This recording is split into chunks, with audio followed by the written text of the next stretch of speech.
Well, a big hello from Anacapa Island.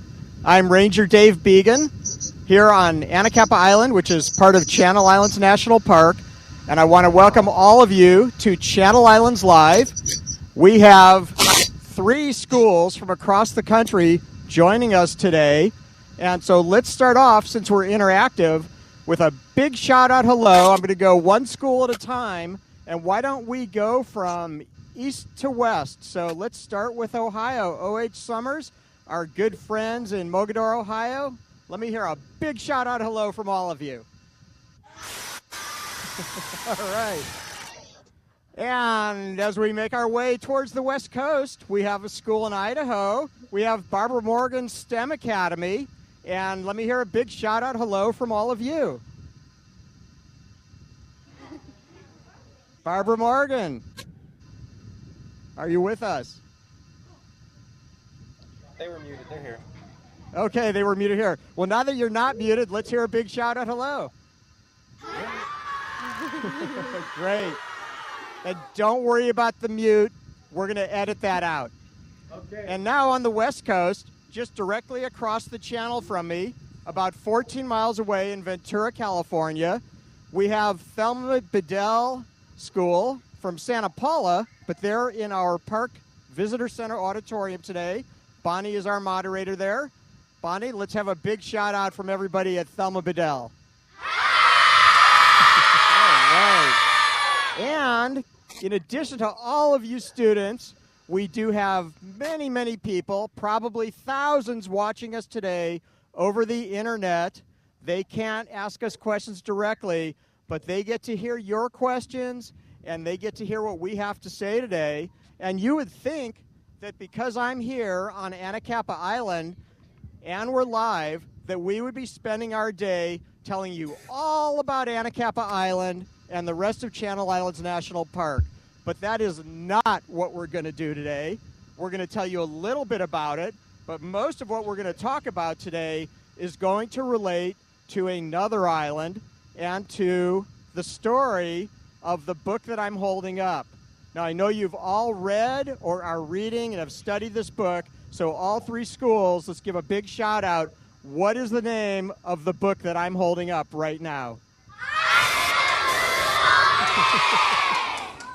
All right, The Island of the Blue Dolphins. One of the most popular books, not only for students, but for adults as well. And it is a story, as you know, about a woman who lived alone on one of these Channel Islands for 18 years. And we're going to explore this book and the story of Karana in the book, the actual lone woman, and we're going to learn about what it's like to live isolated on an island for 18 years. Now, I'm going to start off with a question. And that question is, and why don't we go to O.H. Summers? Let's have one person answer this question. Do you think that this book is a true story, or is this fiction? True. True. Okay. Now let's go to Idaho. Do you guys think this is a true story, or is this book fiction? And Miss... I couldn't quite hear everything there. Mr. Clark, is your class saying predominantly true or fiction? Mostly true, yes. Mostly true. Okay, so we have 2 trues. And Thelma Bedell, Bonnie, does this class in Ventura think this is a true story or fiction? True. True. All right, everybody said true. And you know what the answer is? I'm not going to tell you. And I'll tell you why in a minute. I have someone else who's going to join us in a moment. And she's going to answer the question for us. And it's a very complex answer, actually. I'm going to ask you one more question. And everybody shout this out. What island did this story occur on? What island did the lone woman live on? That's right, San Nicolas Island. Now, there are 5 islands that make up Channel Islands National Park. Anacapa, where we are today, is one of them. San Nicolas is part of this island chain, but it's actually not part of this national park. It's an island that is owned by the Navy and is actually part of a Navy base. And so today, we have a very special program and especially those of you in Ohio, Mrs. Brinkley, your classes have joined us many times for this Island of the Blue Dolphins program, but we've never had a program quite like today because I have two experts that I'm going to introduce to you, experts on San Nicolas Island and the Lone Woman's story. So why don't we start first with Mr. Steve Schwartz. Mr. Schwartz, come on out here and say a quick hello. Hello, everybody. And Mr. Schwartz is an archaeologist. He's recently retired, but he spent many years living and working on San Nicolas Island, exploring and researching the history and the evidence of the actual lone woman who lived on that island. So he's going to be adding that perspective of the real island, the real lone woman, and what he's found. I also have Dr. Sara Schwebel. Dr. Schwebel, come on and step up. Say a big hello. Hello to all the students and teachers. And Dr. Schwebel is a historian, and our cameraman is saying we should all be a little bit closer, so we'll get nice and cozy. And Dr. Schwebel is a historian, and she's a professor who's come here from even farther away than Mogadore, Ohio. She's visiting us from the University of South Carolina, and she's an expert on the lone woman and also on Scott Odell, the author of the book. And so let's get back to that question that I didn't answer. That wasn't a Stump Ranger Dave, but Dr. Schwebel is going to answer the question. Is this story a true story or is it fiction? Well, it's kind of a trick answer because, of course, it's historical fiction, which means that it's a book that's based on a true story, but which also has an author engage in research and try to find answers to questions about what happened in the past and why. But oftentimes when you do research, you can't find all the answers. Sometimes there's missing pieces of information, and sometimes it's impossible to know exactly how someone thought or felt in the past. So then the author adds his imagination. So you have a combination of what's true and what's imagined. Thank you, Dr. Schwebel. So as you can see, the answer to our question is yes, it's true, and yes, it's fiction. So everybody was right, and that's the interesting thing, one of the interesting things about our story today. Now, as I mentioned, the lone woman, Josh is pushing us, let's get really close here, like we're really good friends. We really do like each other. So as I mentioned, this is Anacapa Island. It's one of the Channel Islands, and it has some similarities to San Nicolas Island that's about 40 or 50 miles to the south of us. So even though it's one of these islands, it's a little more remote than Anacapa. And so, Mr. Schwartz, can you tell us, with all your years of living and working on that island, can you describe what San Nicolas Island is like, how it's similar to Anacapa, but also some of the differences out there? Sure, yeah, the islands do have a number of similarities and a number of differences. Anacapa is a much smaller island than San Nicolas, and it's much closer to the mainland. You can see the mainland's behind us. You can see it from here. San Nicolas, as Ranger Dave said, it's 50 miles further out to sea, so it's much more exposed to the weather. The winds are worse. It tends to be real foggy. The surf is really hard out there. And the other big differences between the islands, which is very important for survival, which is what we're going to talk about, is that Anacapa has no fresh water sources at all, whereas San Nicolas has quite a few fresh water sources, which are key to survival. Thank you, Mr. Schwartz. So I'm going to ask our students, and let's start with, this time let's ask the question to our students in our visitor center audience. Bonnie, can we see if one of our students has an idea as to where that water came from? So where did Karana get her water on San Nicolas Island? Out here, there is, as Mr. Schwartz said, no water at all, even if you dug a well.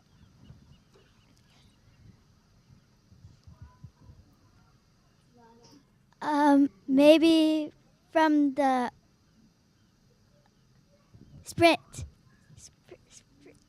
From the springs, that's right. From the springs, yeah. So there are springs on San Nicolas Island. There are not here. This island is all solid rock, solid volcanic rock. And let's move east and see if a student in Idaho can explain to us why they think there would be springs on an island like San Nicolas where the lone woman lived, where they're not here. Does anybody have any idea? How do springs from? Where does that water come from? I think they came from maybe an old well that they dug up. Okay, and that's a great answer, an old well they dug up. And so if you wanted to get a natural water source on San Nicolas Island right now, you would actually dig a well. Springs are, in a way, natural wells. The water seeps up through cracks in the earth, and because the land there is more sandy and has more dirt, less rock and more dirt than Anacapa, when it rains, the water can soak in and form a water table, and some of that water would come to the surface. And certainly water is a very important thing. It's the most important thing that all of us need in order to survive. And since Karana lived on that island for 18 years in Scotto del Story, all by herself, she had to provide for all her water needs, mostly through those springs. She could gather rainwater as well, but she also had to provide for all of the other basic needs for survival. And so imagine yourself in that setting, living alone on an island like this for many, many years, and you had to provide for your own water, but also the other things you need to live and to live well. So we'll go to Ohio now. Ms. Brinkley, do we have a student who would like to give us a guess as to what another basic need for survival is besides water? Okay, he's on his way.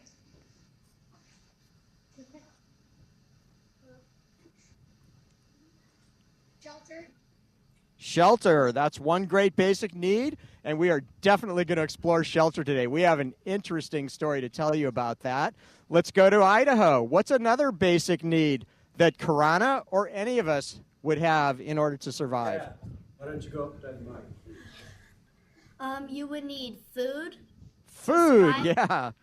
And I know my friends will tell me if I don't get food, it's not a matter of days until I would be getting at least grumpy. Sometimes it's just a matter of hours. So for 18 years, Karana needed to find quite a bit of food. And Bonnie, let's go back to Ventura. What's another need that people have for basic survival? Clothes. Clothing. Wow, you guys have really studied and read this book. All these answers are right on target. So sure, these are the things we all need. We need water. We need food. We need clothing. It's pretty nice out today, but it's sometimes cold and windy. And as Mr. Schwartz said, much windier on San Nicolas Island than here. And so warm clothing would be an important thing. And we need shelter. We need a place to get out of the weather. Just having warm clothes alone isn't always enough. And then there's another need that's maybe not the thing that would come to mind right away. It's not a physical need, but it's very important to all of us. And that's the need for community and companionship and for friends.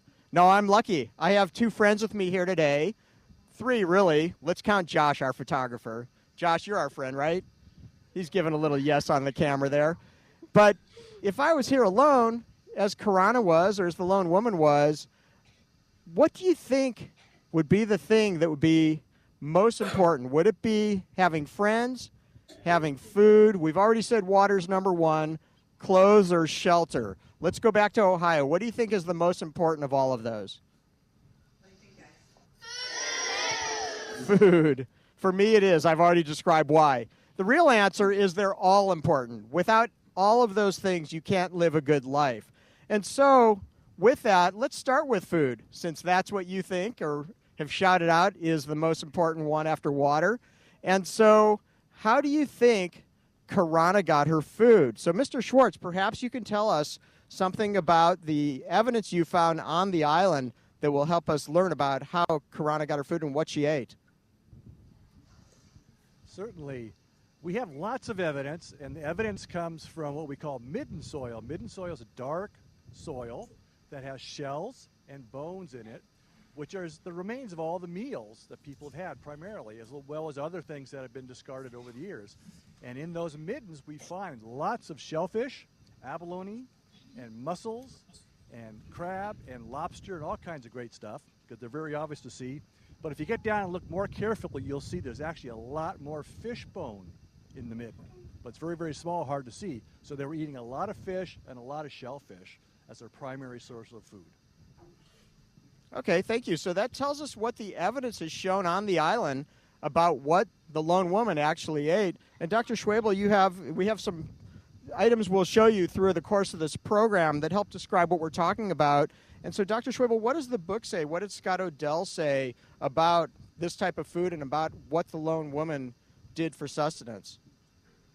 Well, probably a lot of you remember that when the novel opens, Karana and her brother are gathering abalone, which is a central source of food in the novel. Also, they fish, of course, and Karana tries to hunt for sea urchin, which would be a special treat, but ultimately, as you probably remember, she gives up on that effort because it proves too difficult for her alone to catch a sea urchin. Okay, so when you think about an island, this is Anacapa Island. It's not San Nicolas, but it's very similar. And on this island, there aren't a lot of animals. It's hard to get here. There's no fresh water here. Even on San Nicolas, there's very little surface water. And so because of that, islands, isolated places like this, tend to have fewer land species. But we're surrounded, and Josh, why don't we do a quick pan, and let's give us a nice shot of the ocean environment here, and you can actually see across the channel today. In fact, if you want, Josh, go ahead and zoom in. And those of you in Ventura, if you were outside and could wave, we could actually see you today. And the ocean resources here, okay, Josh, you can bring it back this way if you want. The ocean resources here are very rich and abundant. And so that's where Karana, or the lone woman, got most of her food. Some of her food items tied into other basic needs as well. And let's explore, let's move on from food to another basic need, and that is the need for clothing. And so, Mr. Schwartz, you mentioned that San Nicolas is a little bit of a different environment than Anacapa, a little bit further offshore, a little more rugged and windy. Can you tell us a little bit about what that environment itself is like, and perhaps we'll see how that tied into Karana's clothing needs, and we have something very interesting to show you that will maybe give you a physical link to Karana's world. Well, as I said, one of the big differences is in the wind, and the surf conditions are much, much different. But one of the other things that's different around San Nicolas is it's very shallow, and in shallow waters out here we get kelp beds. And one of the animals that really love the kelp beds are sea otters. And so we get a lot of sea otters at San Nicolas. And sea otter skins are very, very highly prized. They're very soft, very luxuriant, very warm to wear. And they were traded among the Indians very, very widely. And we know from in the midden soil, we'll find otter bone in the middens. So we know that they were hunting them, definitely. We know that they were being traded around. And they're very, very important to the Indians on the island, because what better thing to wear if you're cold than the warmest fur there is on the planet. That's right. And so we're holding up this otter fur, and if you could feel this, it is really warm. If it was cold out here, we'd probably be jostling for who gets to put this thing on like a cape. And if you haven't seen an otter, of course, I'm not going to hold a real otter today up here on Anacapa Island. They're protected animals and don't really want to be held by me. But this is an otter puppet, and it gives you an idea of what an otter looks like, so you can see how that fur provides the same function for the otter that it did for Karana and her people when they made clothes out of them. Now, as you know, and let's have everybody shout out, who else wanted otter fur? Who was on that island hunting otters besides the Native Americans? Aleuts, for sure, and they came with Russian seal hunters, and otter pelts were worth much more than any other pelt, maybe 10 times as much as a beaver pelt that was also a very warm pelt and highly prized, but there are no beavers on the islands. So we know that otters were a key part of life on the island, and Karana relied on them for warmth and for clothing protection, but otters were also part of the cause of why she was alone on the island, because it was those hunters coming to take their otter pelts and to hunt them for trading that caused the destruction of Karana's village and people over the period of time that they were there. So we've seen how Karana used clothing out of otter skin to keep warm. And Dr. Schwebel, we know that otters weren't the only source of clothing. So what do we know through historic research about other types of clothing and implements that Karana, the lone woman, would have used out on that island? Well, in the novel, Karana makes a dress out of cormorant feathers, right? And this is a prized possession for her. They're very beautiful. And in fact, we know that the actual historical lone woman also had garments made out of cormorant feathers, and she actually took these back with her she took them to the mainland when she traveled with George Nidever, the otter hunter. And one of those dresses was probably destroyed in a fire. Another one supposedly was sent all the way to Rome. We have not found that dress yet. Historians are still searching for the one that maybe is in Rome. You also probably remember that Karana has, gathering food takes a lot of time. When she was hunting the devilfish, for example, there's a whole chapter devoted to that. But she also has some free time after she's taken care of her basic needs. And one of the things she does in her free time is make jewelry. There's also historical evidence, archaeological evidence that's been found of jewelry on the island. So as we can see, Karana not only met her basic needs, but she also had enough time and enough leisure because there were natural resources like otters and like abalone on the island for her to provide for her basic needs, but also to make things like jewelry. And an abalone shell is a great item to make jewelry out of. In fact, people still make and prize jewelry made out of abalone today. Now, down here in the Channel Islands, we have protected waters, and you can't hunt abalone here anymore, but there are abalone farms that grow abalone, and people will use that for making jewelry. And in other parts of the world where there are abundant abalone, people do still fish for them. Now, we don't have up here on the island a big boat, a canoe like Karana had, but this is a model of a Native American plank canoe. The Chumash on the northern Channel Islands called these tamols. On the southern islands, the Nicolanos and the other people from the other southern islands had very similar boats. And so, Mr. Schwartz, could you tell us a little bit about how these boats were made and perhaps how the people used them for trading, fishing, and other things? Yes, well, the boats are very interesting because they're made not the way we make boats. But as you can see, this has various planks, and what they would do is they would find driftwood, hopefully redwood, which is the best wood you could find, fashion them into planks, and then by drilling holes all around the edges, they would actually sew the pieces together using cordage, and then use the asphaltum or the tar that washes up on the beach to seal those seams to make them watertight. Now, these are very important.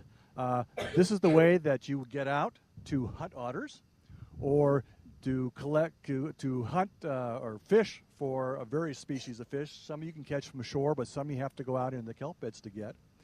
And so it's a very, very important item to have. I think one of the things in the book, they talk about Karana taking a canoe out by herself, and really these canoes, they're pretty big. It really takes a number of people to maneuver these. So you would have to make a specialized small boat to be able to do that, but it's certainly a possibility. The other real interesting thing is we do find evidence of these. Some of the planks we find the little plugs from the asphaltum where they've been tied together. And as you said, these are called tomals by the Chumash, and the Gabrielino or Nicoleno people called it a tiat.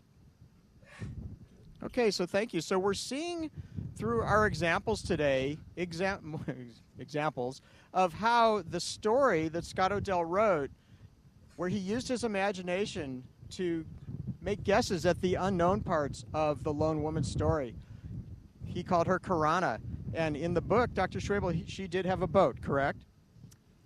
Yes, she searches for boats that were made, and she uses one, as Mr. Schwartz said, to attempt to travel to the mainland herself after she's been alone on the island. And this proves a little bit too challenging for her. The wood in the boat is weak and it starts to leak, and she paddles back to the island and then makes the decision that she's going to stay there. And it's then that she really settles in and decides to make her own home on the island. After she's burned the village, and so now she has to think about constructing a new place to live on the island.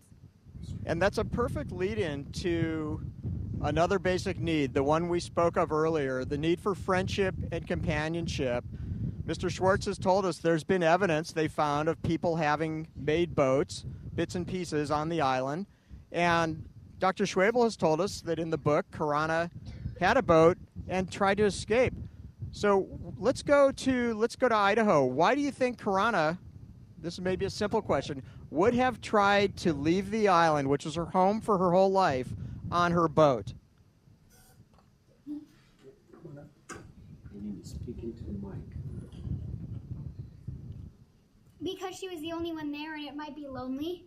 It might be lonely, exactly. And so imagine yourselves again all alone on this island for all those years.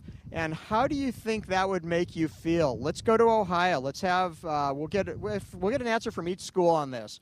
What are some of the feelings you would have being alone? If I was here on Anacapa without my friends and for a long time, how would I feel? I know how I would feel. How would you feel? Let's start with Ventura. We'll go from west to east. I will feel bored and sad. Bored and sad. Two very real emotions that could happen out here. And Idaho, let's see if you had, it could be the same answer if you would have the same feeling. How would you feel if you were alone on the island all those years? I would just feel afraid, and I guess I would just feel away from everyone. Okay.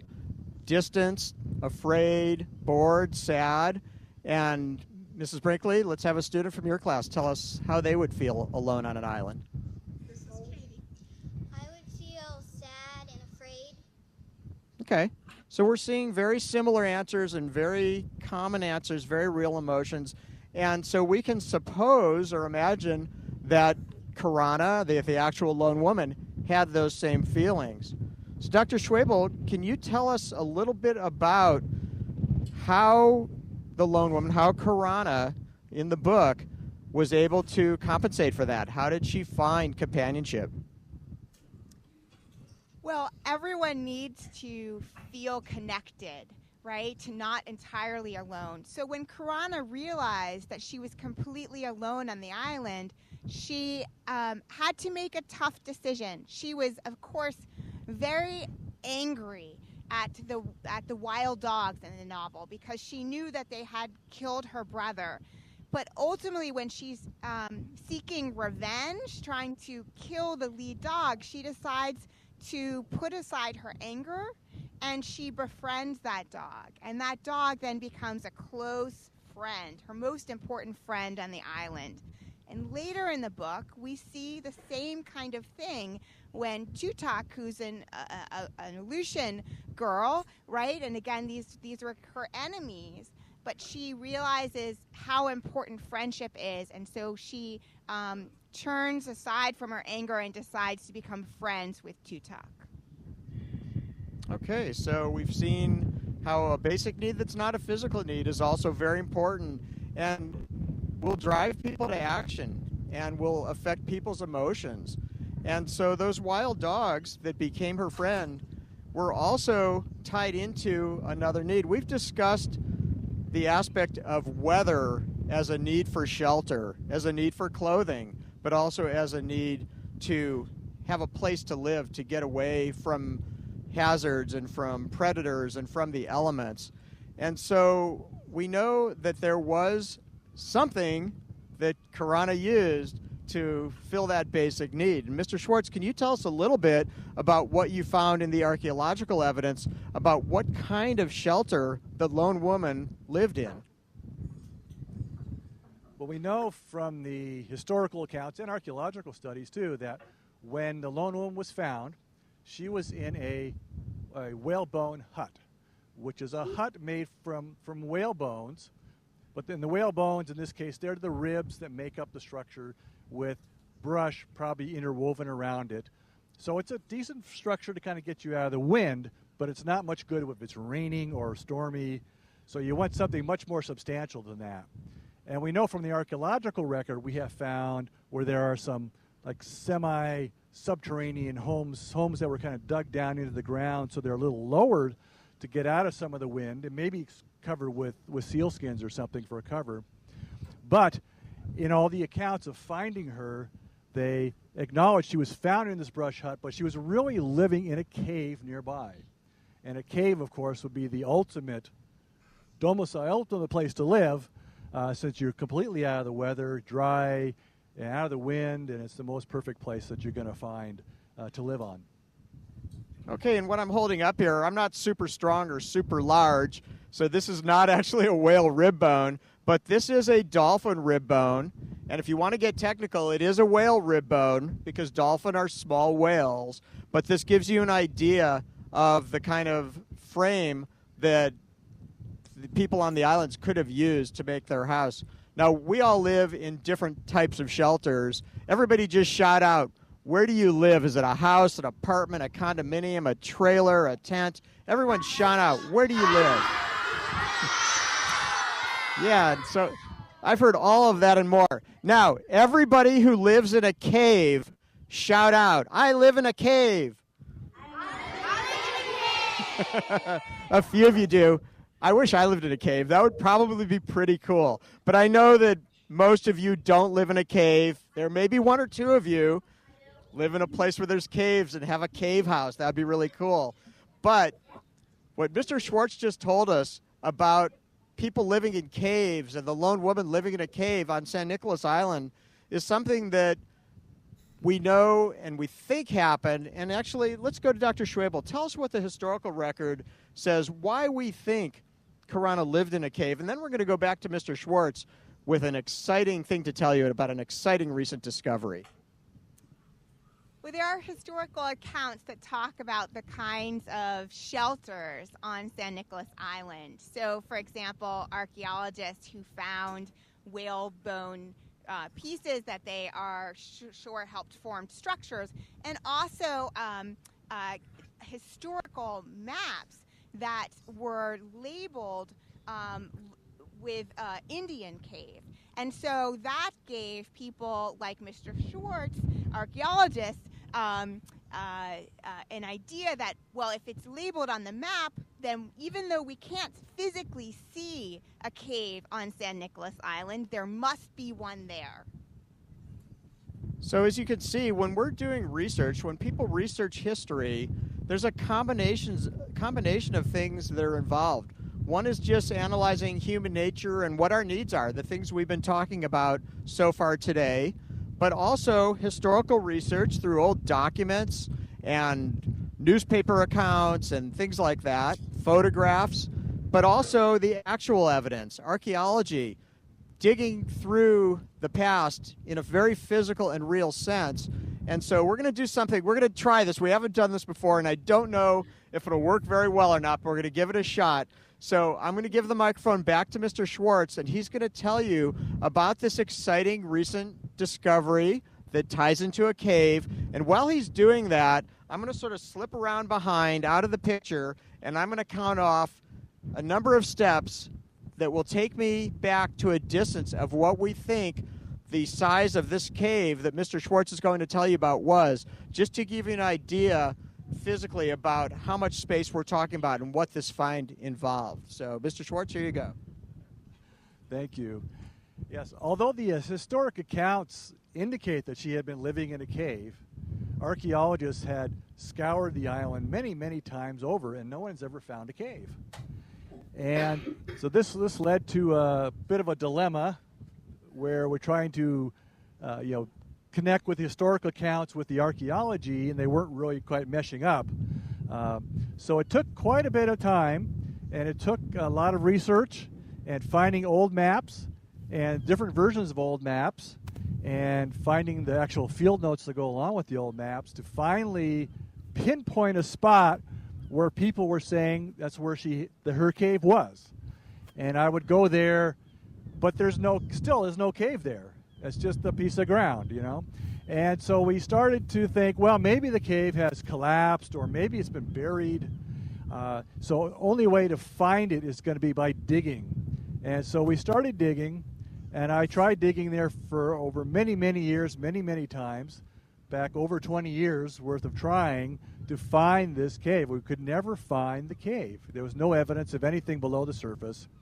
But when we finally found the field notes that go along with the old survey maps, it gives us very specific distance and direction to where the cave is. So then we kind of have a X marks the spot on the map. We know exactly where people believe this cave was. So we went there, started digging, and dig deeper and deeper and deeper, and finally we uncovered a cave that had been completely filled in by sand.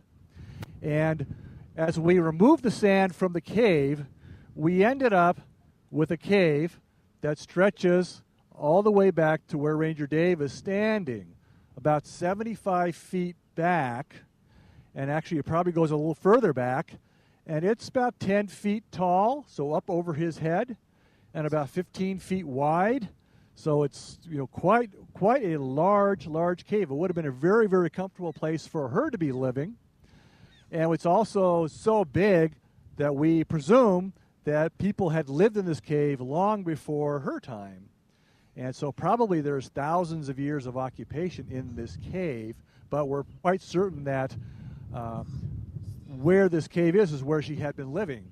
And what we did, we cleared out all the sand that had filled the cave and came down onto the midden soil inside the cave. And this is the surface on which she was actually living. And the midden soil, like we said, has shells and bones and stones and chips and things in it that are evidence of her use of the cave. And so we have a lot of really exciting potential to really talk about what she did during those 18 years in that cave. Okay, and thank you. And let me slip around back here again so that we can all get together. And so I hope that gives you an idea of how big that cave was. I think it's bigger than the house I live in. I was so far away there that my earpiece was cutting out, and I probably wasn't even that full distance of that cave. And so for many years, Scott Odell in the book, historians, archaeologists, all guessed that there was this cave, and there was some historical evidence of it. But this recent find of what would you say, 99% chance? Oh, I'd say, yeah, it's definitely 99% chance that everybody said this is where she had definitely been living, and there's evidence in the cave that someone was living there. So it all matches up very well with the historic records and the archaeology.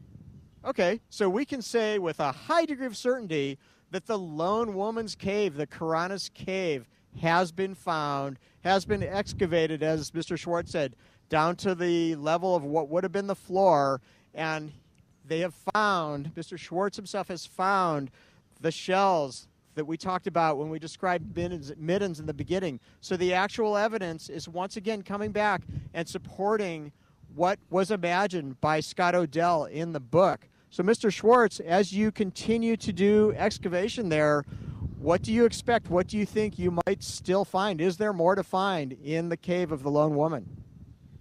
Oh, absolutely, absolutely. As I like to say, the story of the Lone Woman spans 18 years, but the middle 18 years is missing. And that's the 18 years she spent in the cave. So in the cave, we're going to find evidence of what she did during that time period. We'll see exactly what she ate, exactly what kind of tools and ornaments and things she made in the cave. We'll see if her dogs were living in the cave with her, which we suspect they were, but we'll have actual proof of that. We'll find out if the foxes on the island were living with her in the cave, because they're kind of pets too, and she might have bonded with them just like she did with the dogs. We don't know. But we're going to get a lot of information about what she actually did for those 18 years, because it's all going to be found in that midden. And the real exciting thing is about the midden itself is intact, And since the cave was completely filled in and sealed off all these years, it hasn't undergone the normal kind of erosion that you would have in an outdoor site. So we expect that the preservation is going to be really, really good. We'll find woven materials, we'll find wooden artifacts, we'll find all kinds of things that we don't typically find in archaeological sites. So the potential to really understand her life in the cave is tremendous. It's going to be real exciting to get in there. So a lot of excitement to come. And Dr. Schwebel, can you tell us what else do historians hope to find out about the lone woman and about Scott Odell's story? Well, I already told you about this cormorant dress that's probably somewhere in the Vatican, right? Wouldn't that be exciting to find? Other things that historians are still working to learn more about is the rest of the lone woman's people. So we know that there were a group of Nicoleños brought from San Nicolas Island to San Pedro in 1835, and we are still searching to see if we can find out more about those people, Corana's, the fictional Corana's relatives, right? And then finally, we know that in the 19th century, so more than 100 years ago, there were lots of people who, just like you today, are interested in the story of Corana and the lone woman. There were lots and lots of people who were fascinated by her story. And we have found hundreds and hundreds of newspaper articles about her, and we're still searching for more. We know that people all over the United States read about the lone woman, and we know that people in parts of Europe read stories about the lone woman, and we're looking to see where else that story traveled more than 100 years ago. So how exciting is this? Many, many, many, many years ago, when I was in 4th grade, I read Scott Odell's story, and before me and after me, all the way up to present day, people have been reading this story. You're the lucky ones who have read the story and are studying this right at the time when there are these great new discoveries and so much more to come. And as we find more, we will be bringing those discoveries to you. So this is going to be a really interesting time and very exciting. And today, with the help of Mr. Schwartz and Dr. Schwebel, we have explored Corana's world. We've compared Scott Odell's story and the things that were imagined in that story with what the evidence is showing us on the actual island. And we know that while that is a different island than this one, it's part of the same island chain and it's similar, it also was a different time period than the present. But we've seen what some of the basic needs were that Corana had, that the lone woman had, and how she was able to survive and meet those basic needs. And if you really think about it, those aren't different needs than you and I and all of us have today. We just go about getting them in a different way, but they're all important for survival. And out here on Anacapa Island, part of Channel Islands National Park, the other islands that are protected out here, there's this huge resource of protected area with a very long history of many of thousands of years, a rich history of Native American life, with many more discoveries, as we've just discussed, yet to come. And so I'm really glad, on behalf of myself, Dr. Schwebel, Mr. Schwartz, our cameraman Josh, that you've joined us today, not just to watch a program, but to participate and be a part of it. Your questions and your answers were fantastic.